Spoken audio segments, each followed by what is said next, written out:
Today, no wriggle room for the RBA.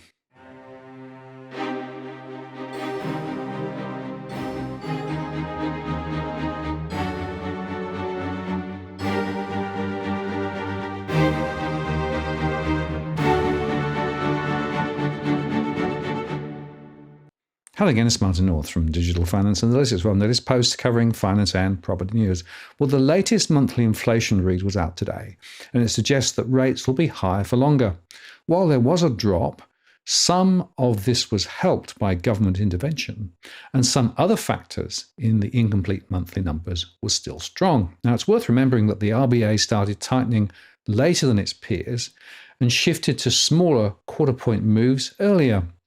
And now, as global disinflation trends do beg the question whether Australia will again lag its peers, it's clear that the RBA will stay hawkish until it sees credible signs that inflation is moving back to target. In fact, last month, the US policymakers forecast rate cuts for 2024, prompting traders to bet that the Fed's target rate will drop below the RBA's cash rate by the end of next year. The RBA, though, in the minutes of its 5th of December meeting, highlighted risks that inflation will hold above the 2 to 3% target for longer than anticipated. It currently forecasts that price gains will hit the top end of the band only at the end of 2025, while in the US inflation is seen as around 2.6% during next year. Australian inflation is proving stickier, with Bullock saying last month that the challenge is increasingly homegrown and demand-driven, and that bringing down the target below 3% from the current levels is likely to be a drawn-out process. So maybe the RBA isn't likely to cut rates until late in 2024, possibly in September, according to Westpac Bank's chief economist Lucy Ellis.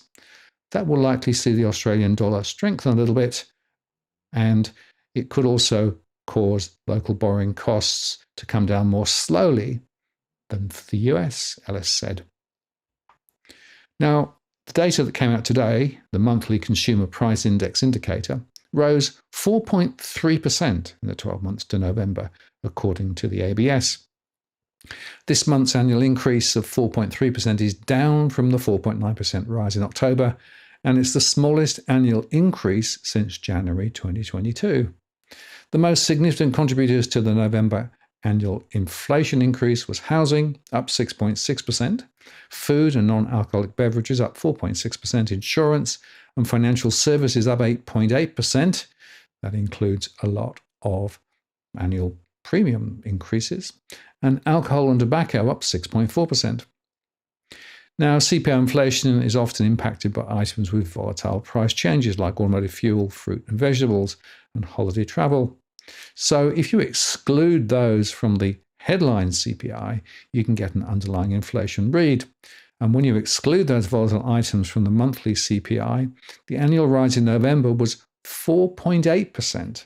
That's lower than the annual rise of 5.1% in October, the ABS said. Housing rose 6.6% in the 12 months to November, up from 6.1% in October. And new dwelling prices rose 5.5% over the year, reflecting higher labour and material costs. Rent prices rose 7.1% in the 12 months to November, reflecting low vacancy rates in the tight rental market. Now, it's worth noting that the increase in Commonwealth rent assistance reduced out-of-pocket rent costs for eligible tenants since introduction on the 20th of September 23. If you'd excluded those changes to rent assistance, rents would have increased 8.8% over the year to November, the ABS said. Electricity prices rose 10.7% in the 12 months to November.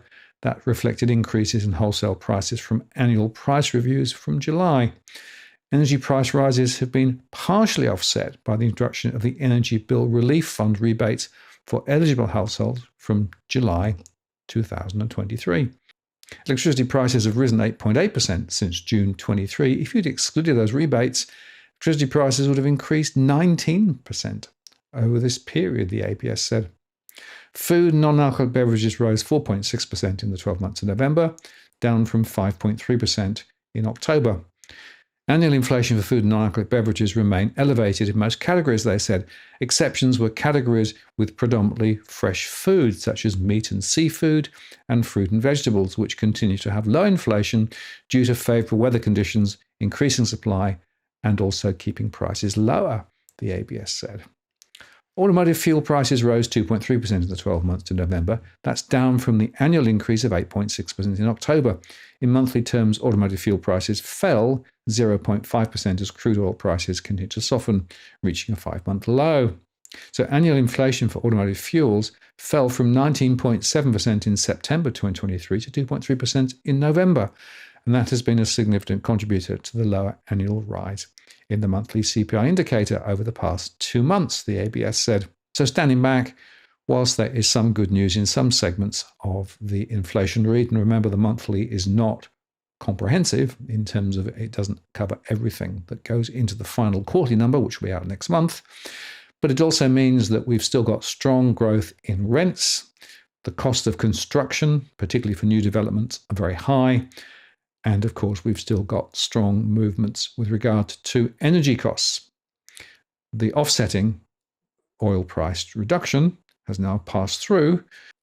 It's also worth thinking about the fact that the oil prices are now significantly down from where they were. So it's unlikely that we're going to see the same drop next month, which means that in due course, of course, the base effect will also kick in. So the bottom line is this. It's clear to me that the Australian inflation number is stubbornly high and that the expectation of early rate cuts is just a vague hope. The RBA will not be able to cut until later in the year or possibly into 2025. Now, if you're buying your home in Sydney's contentious market, you don't need to stand alone. This is the time you need to have Edwin Almeida from Wriggle Property Consultants standing alongside you. Buying a property is both challenging and adversarial. The vendor has a professional on their side. Emotions run high, price discovery and price transparency are hard to find, and then there's the wasted time and financial investments that you make. Edwin understands your needs, so why not engage a licensed professional to stand alongside you? With RPC, you know you have experience, knowledge, and master negotiators looking after your best interests. So shoot Ribbon an email at info@ribbonproperty.com.au, and if you use the promo code DFAWTW/Martin, you can get a 10% discount offer.